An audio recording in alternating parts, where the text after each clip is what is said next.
In the years after the British became the new colonial power in South Africa, the British expanded their control and power.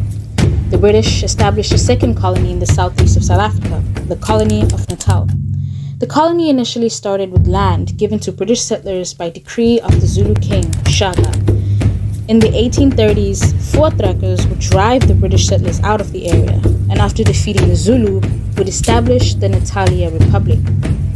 The Boer Republic would, however, be short-lived and annexed by the British and declared a British colony in 1843. The British would move further inland, annexing Basutoland in 1863, later becoming a separate colony of the British Crown. This expansion of the British colonies with the intentions of creating a confederation of Southern Africa inevitably put them in conflict with multiple indigenous groups as well as the Boer population. During the Great Threat, groups of Cape Colony white settlers started moving into land under the authority of Moshoeshoe, the founding monarch of the Basotho. Sotho people are a Bantu-speaking clan who settled over the southern portion of the African plateau. Moshoeshoe took over the highly decentralized Sotho kingdom and unified Sotho groups with Mfengane refugees to create a cohesive nation. Conflicts between the Sotho and the Boer started over land. Moshoeshoe had designated land that can be used by the Boers to settle in. To Moshoeshoe, this land was on loan to Boer groups. However, the Boer laid claim to the land. Because of this, a treaty was signed in 1845 which recognized Boer settlement of the area. The treaty, however, had no clear boundaries, leading to disputes over the border. The British would eventually get involved as they controlled the area between the Orange and Vaal rivers. They proclaimed the Ward Line, a line that divided British territory and Basotho territory running from Cornerspruit to Jammersbergdrift. The Caledon River Valley was an important agricultural area, so being robbed of it, the Great King was unhappy with the boundary. In 1851, fighting broke out between the British and the Sotho, resulting in a Sotho victory at the Battle of Viervoet. As means of punishment, Moshoeshoe was ordered to pay a fine, which he did not pay in full. A battle ensued on the Berea Plateau in 1852, causing heavy losses for the British. The battle ended in a truce, and relations between the British and Sotho remained amicable. However, conflicts between the Sotho and Boers worsened, resulting in all-out war. The president of the Orange Free State, a Boer state, declared war in Basotho after discussions over land disputes, armed conflict, and cattle raiding resulted poorly. The first of these wars, named the War of Senegal or First Basotho War, did not go well for the Boers. The Boers suffered heavy losses and were unable to penetrate Thabo Bosai, Stronghold Mountain. The war would then be suspended, and on the 1st of June 1858, an armistice was signed after both parties agreed to mediations. Peace would not last long. 1861, tensions flared yet again over land and the frontier. Moshoeshoe, realizing Boer forces were superior, and in an aim to save his kingdom, applied for British protection. The Second Basotho War, or Siqiti War, started in 1865 when the Boers attacked Basotho strongholds. Eventually, the Boer forces made two attempts to penetrate the Thabo Bosai stronghold, both unsuccessful. However, the depletion of the food supply for the Sotho ended up forcing Moshoeshoe to accept a peace treaty. Tensions, however, would not subside. When it came to the allocation of land, the Orange Free State was slow, so the Basotho slowly advanced past the borderline, growing tensions. The situation was further aggravated by the murder of two white people in Ladybrand in June 1867, for which Moshoeshoe refused to let go of the perpetrator as he believed that the murder had happened in Basotho ground, not in the Orange Free State. War would break out in 1867. Boer forces achieved great military successes, and they dominated the war. These forces conquered all of Basotho land except for the Thabo Bosai stronghold. Moshoeshoe had to ask for British assistance. And finally, on the 12th of March 1868, Basotholand was annexed and made a British protectorate, and thus the war ended. the Orange Free State agreed to sign the Convention of Aliwal North, avoiding war with the British. Tensions between the Zulu and the British in Natal culminated in the Anglo-Zulu War. Sir Bart Frere, as High Commissioner, was appointed to execute Lord Carnarvon's, the Secretary of State for the Colonies, plan to create a federation of British colonies and Boer republics as a way of extending British imperial power. This plan required Britain to gain control over Zululand. This plan required the Zulu king, Cetshwayo, to relinquish his power and disband his army. These demands, Cetshwayo obviously refused. War broke out in 1879 and happened in two invasions. The first invasion resulted in a major British loss at the Battle of Isandlwana and a British retreat. During the course of the war, the Zulu also received a crushing blow during the Battle of Ikambu. The British were able to defend from the Zulu long enough until a relief force arrived, assisting the British to defeat a Zulu force at Gingundlovu and evacuate Eshowe. The British made plans for a second invasion, which Cetshwayo was aware of. His pleas for peace before the second invasion were ignored by Lieutenant General Lord Chelmsford because of his own political woes. The second invasion at Ulundi ended with a Zulu defeat. After the Battle of Ulundi, the Zulu king was found, captured, and sent to exile in Cape Town and then later London. The Zulu kingdom fell into civil war and was later annexed to Natal. Britain would run into similar resistance to their plans of federation with the Boers. In 1877, the Transvaal, or Suid-Afrikaanse Republiek, was annexed by the British. This caused resistance among the Boers, who were looking for an independent, self-governing Afrikaner state. Open conflict started in November 1880 in Potchefstroom. A Boer man, P.L. Bazenhout, refused to pay extra taxes on his wagon, leading to the British confiscating it.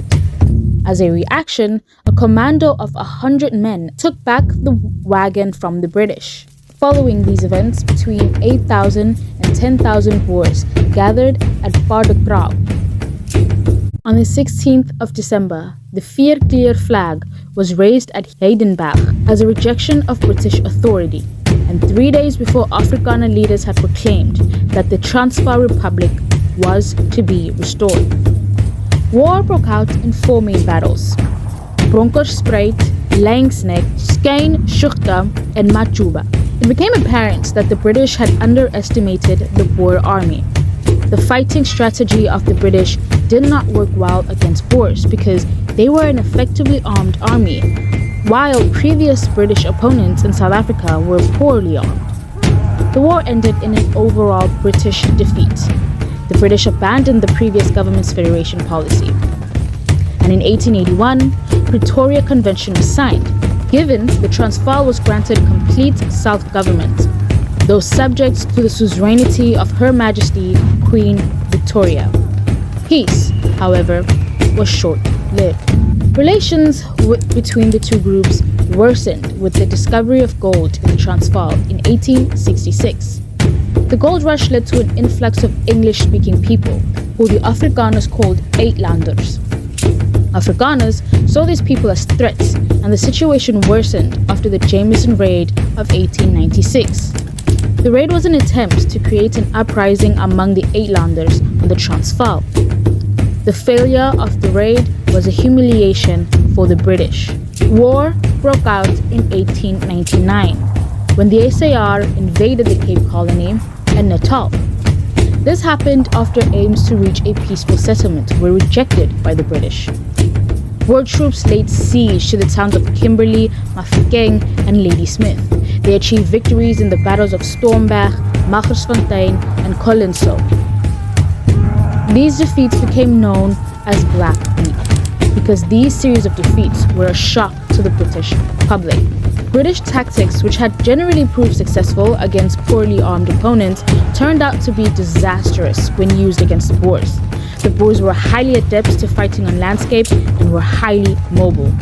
After several losses, Britain sent more men from all over the empire, which should amount to 400,000 soldiers.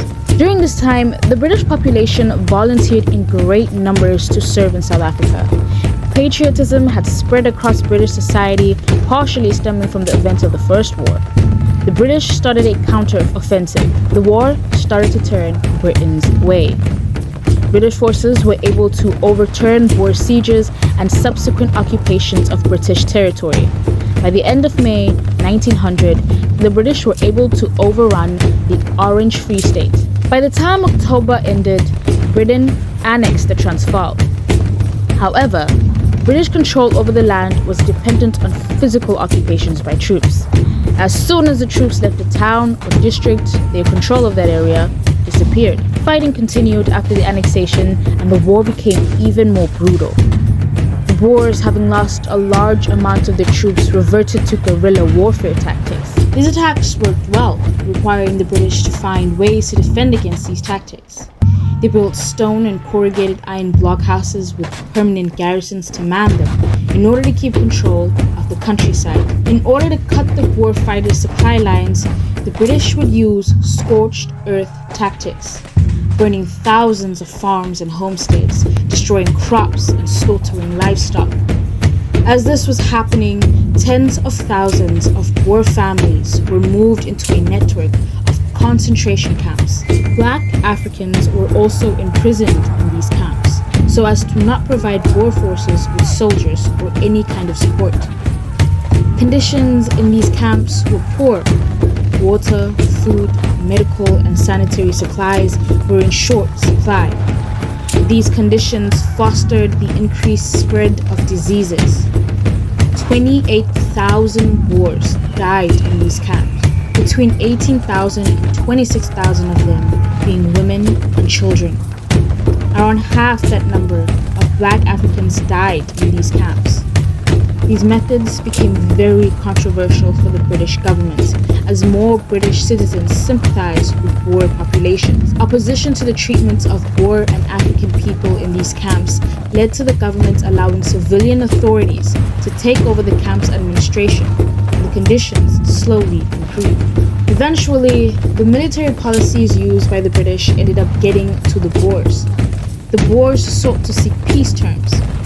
On the 31st of May 1902, the two signed the Treaty of Vereniging. The Boer states came under British sovereignty and were granted limited self-government. The British's success after the war put them in the position to revisit their federation plans. Thus came the Union of South Africa. The British aimed to unify the four South African British colonies and the Boer republics. The British recognized that for racial dominance to take place in a black majority country, an alliance had to be made with the poor population. Hence, the very generous terms of the Treaty of Vereniging. The treaty placed Boer republics under British sovereignty with the promise of self-government in the future. In order for the Boers to agree with these terms, the British had to cease their insistence on any form of legal equality between the white and black populations in South Africa. This unification process was done using the South Africa Act of 1909. According to this act, South Africa became an independent dominion of the British Empire, and the British monarchy was represented by a Governor-General. This status was affirmed and further defined at the 1926 Imperial Conference, where the Balfour Declaration officially recognized the dominions, including South Africa, as autonomous communities within the British Empire, equal in status, in no way subordinate one to another in any aspect of their domestic or external affairs. The first government of this newly formed union was headed by General Louis Botha. This government, led by the South African National Party, was pro-British. This white unity sentiment was not appreciated by everyone. The National Party, created in 1914 by General Barry Hertzog, was started by radical Afrikaners who called for the separation of the English and Boer white populations in South Africa and independence from Britain. The situation for black and brown people of South Africa, however, only worsened. Segregationist laws were implemented, one of them being the 1913 Natives Land Act, an act that gave 90% of the land in South Africa to 20% of the population and left 10% for the black majority. Come 1914, the young Union of South Africa would be thrust into the Great World War. As a crown dependency, South Africa fought on the Allied powers against the German Empire. South African military assistance was of significance to the Allied powers. Between 1914 and 1918, over 250,000 South Africans of all races served their countries voluntarily. 146,000 white men of military age, 83,000 black men, 2.5 thousand colored and Asian men. About 3,100 South Africans served under the British Army. South African armies fought in German Southwest Africa, the Middle East, East Africa, or in Europe. And the Victoria Cross was awarded to 8 South Africans. 2 German African colonies were occupied by South African forces. German Southwest Africa, present-day Namibia, entered into war with South Africa on the 13th of September 1914, when South Africa opened hostilities. The German colony had to make use of radical Afrikaners who opposed the British in fighting the larger South African military.